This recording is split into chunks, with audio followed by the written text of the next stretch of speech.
विद्या क्या है और शिक्षा क्या है।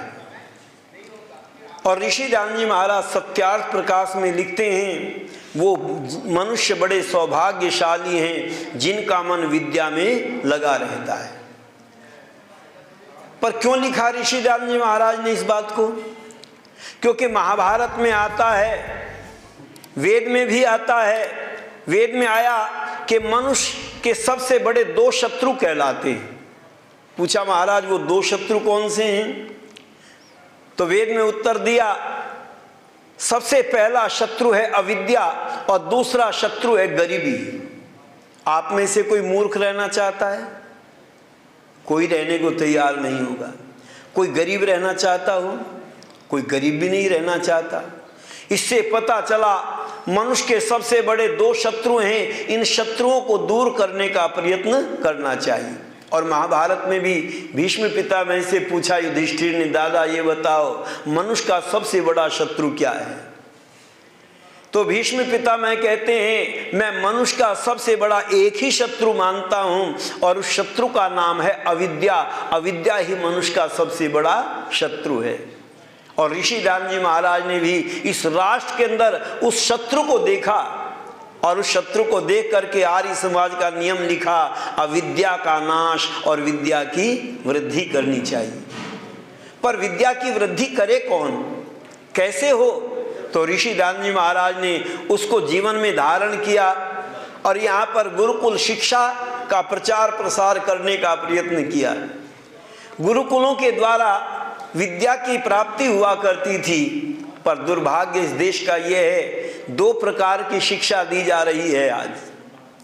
आपने देखा होगा विद्यालय में जो शिक्षा दी जा रही है वो व्यापारिक शिक्षा है या व्यवहारिक शिक्षा है जी?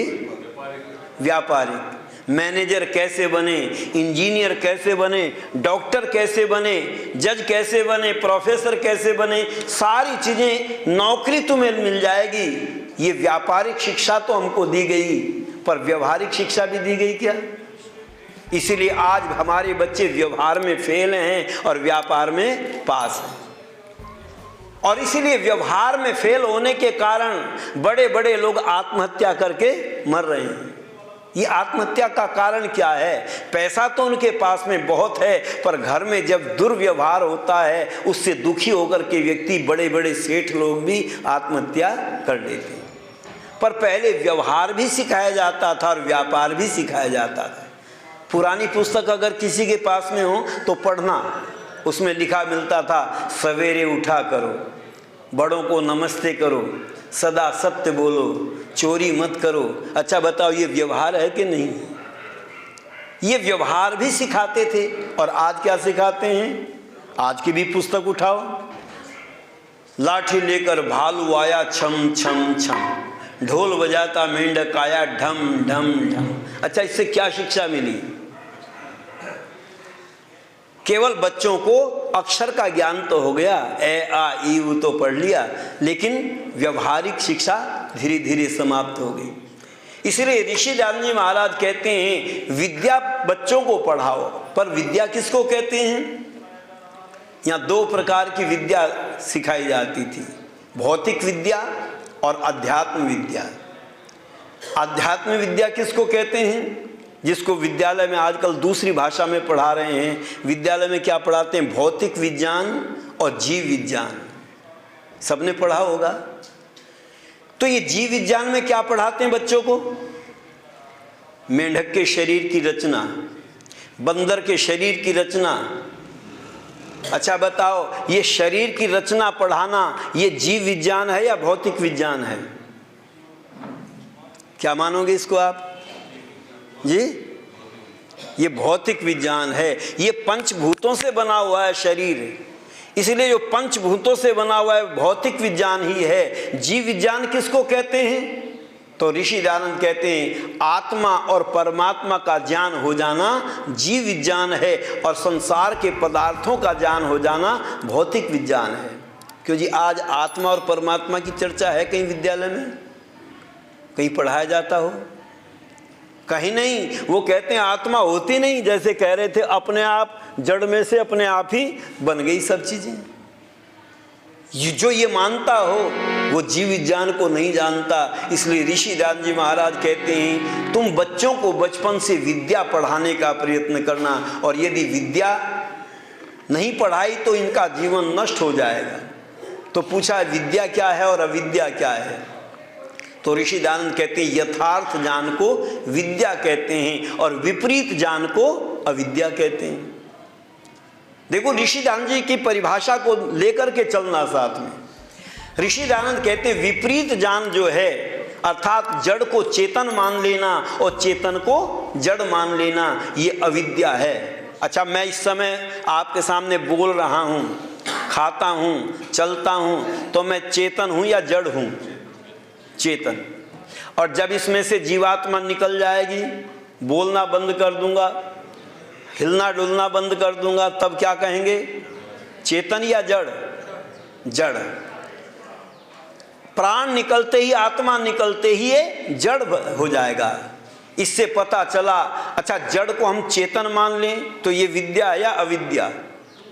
आजकल लोग यही मान रहे हैं, जब तक चेतन है तब तक उसको चेतन नहीं मानते, उससे बात नहीं करते, और जब मर जाता है कब्र में दबा देते गड्ढा खोद करके, उसके बाद में हाथ जोड़ करके बैठते हैं मांगने के लिए, पीर साहब हमें कुछ दे दो। अच्छा बताओ ये विद्या है या अविद्या? ये अविद्या को हम विद्या मान बैठे, इसीलिए कहा है दर दर पे दूर दूर करते थे कहते फकीर है, जब मर गया दफना दिया अब कहते पीर है, जब मर गया दफना दिया अब कहते पीर है। दर दर पे दूर दूर करते थे कहते फकीर है, जब मर गया दफना दिया अब कहते पीर है, जब मर गया दफना दिया अब कहते पीर है। भूखा रहा सूखा रहा तन हो गया जर्जर, भूखा रहा सूखा रहा तन हो गया जर्जर, जब मर गया तन सड़ गया, जब मर गया तन सड़ गया खाने को खीर है, जब मर गया दफना दिया अब कहते पीर है, जब मर गया दफना दिया अब कहते पीर है। दर दर पे दूर दूर करते थे कहते फकीर है, जब मर गया दफना दिया अब कहते पीर है, जब मर गया दफना दिया अब कहते पीर है। आपने देखा होगा जब व्यक्ति खाता उसको नहीं खिलाते। एक जगह पर मैंने एक माता जी को देखा, भैरों के कुत्ते को रोटी खिला रही, ले खा खा। बराबर में एक कुत्ता आकर के उसकी थाली में कुछ खाने लगा, उसको डंडा मारने लगी। मैंने कहा जो खाता है उसको तो खिला नहीं रही हो, और जो नहीं खाता उसको जबरदस्ती उसके मुंह में रोटी डाल रही हो। हमने कहा इसको खिलाओ ना, ये खाने के लिए आया है। अच्छा बताओ ये विद्या है या अविद्या? जो नहीं खाता हम उसको खिलाते, जो खाता उसको नहीं खिलाते। ये कहता जब मैं भूखा था प्यासा रहता था लोग मुझे खाने को नहीं देते थे। एक भिखारी पहुंचा सेठ जी के पास में, कहा सेठ जी कुछ खाने को दे दो। कहा चल चल यहाँ खाने को नहीं है। कहा सेठ जी फिर कोई कपड़ा दे दो सर्दी लगती है। भाग यहाँ कपड़ा भी नहीं है। कहा सेठ जी कुछ पैसे दे दो मैं बाजार से खरीद लूँगा। कि चल चल यहाँ पैसे भी नहीं है। तो ये हंस करके कहने लगा फिर तुम भी कटोरा उठाओ और मेरे साथ चलो, तुम यहाँ क्यों बैठे हो जब तुम्हारे पास कुछ है ही नहीं। पता चला जब मैं भूखा था तब मुझे खाने को नहीं देते थे, और अब कुछ खाने को खाता नहीं तो लोग खिलाते हैं ज़बरदस्ती। पीर साहब को ले जाते हैं लोग, पीर साहब चूरमा खाओ, लो खीर खाओ। और मैं फिरता था फटे हाल में सर्दी में ठिठुरता, फिरता था फटे हाल में सर्दी में ठिठुरता। मरते ही मेरी कब्र पर, मरते ही मेरी कब्र पर रेशम के चीर हैं, जब मर गया दफना दिया अब कहते पीर हैं, जब मर गया दफना दिया अब कहते पीर हैं।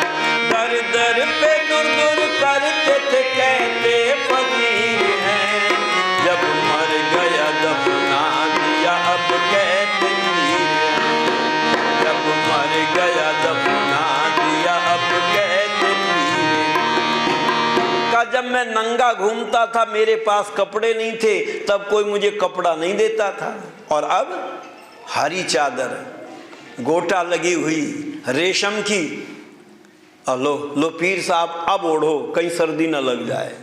अच्छा, आप सर्दी लगेगी पीर साहब को? हम भी यही करते हैं।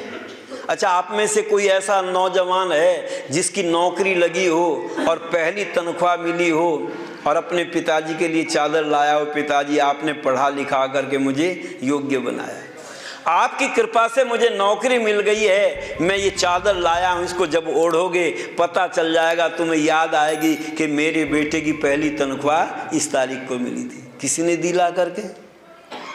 नहीं ला करके।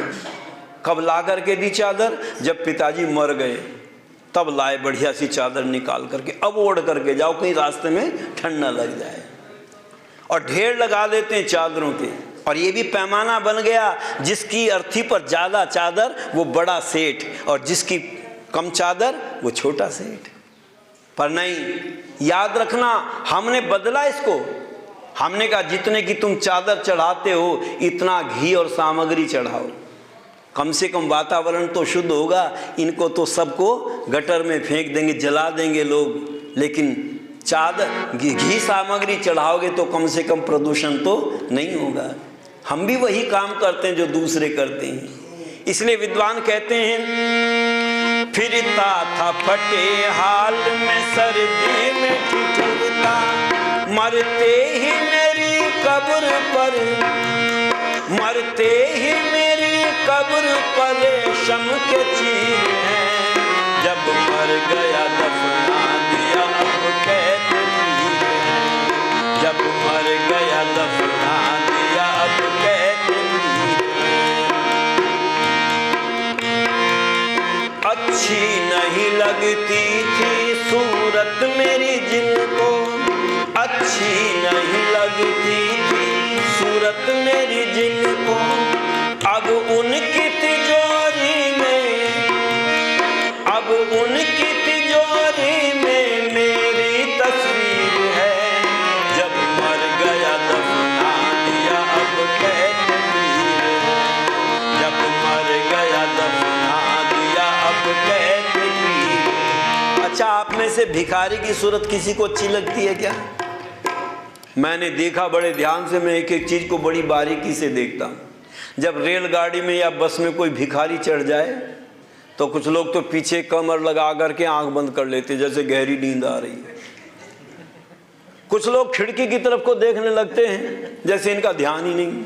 और जब भिखारी आगे निकल जाएगा एकदम आंख खुल जाएंगे, नींद भाग जाएगी। भिखारी की सूरत अच्छी नहीं लगती, और जब वही मर जाएगा भिखारी तब उसका फोटो खींचेंगे, एक लॉकेट बनवाएंगे, गले में डालेंगे। कुछ लोग पर्स में फ़ोटो रखेंगे।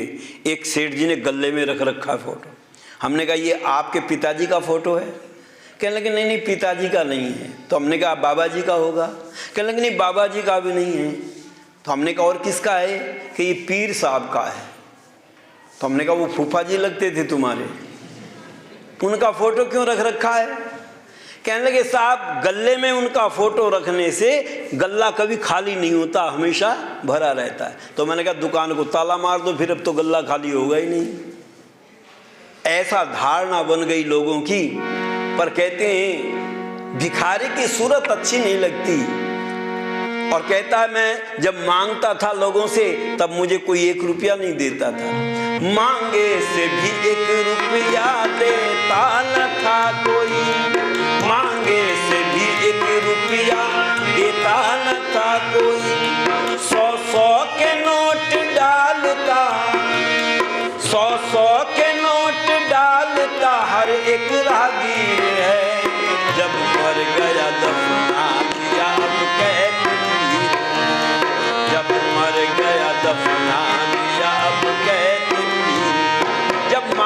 था तब 1 रुपया भी नहीं देते थे, और अब 100-100 के नोट कब्र के ऊपर चढ़ा करके जाते। पर आज मुझे पता चला वेद का सिद्धांत सत्य सर्वमान्य है। वेद का सिद्धांत सत्य सर्वमान्य है। करता नरेश दत्त सदा, करता नरेश दत्त सदा जिसकी तकदीर है। जब मर गया दफना दिया अब कैद है। जब मर गया दफना दिया अब कैद है। दर दर पे दूर दूर करते थे कहते फकीर हैं। जब मर गया दफना दिया अब कैद है। जब मर गया दफना इसलिए धारणा बनाओ, यथार्थ ज्ञान को विद्या कहते हैं और विपरीत ज्ञान को अविद्या कहते हैं, और ये अविद्या ही मनुष्य का सबसे बड़ा शत्रु है। आइए, यदि मित्र बनना चाहते हैं तो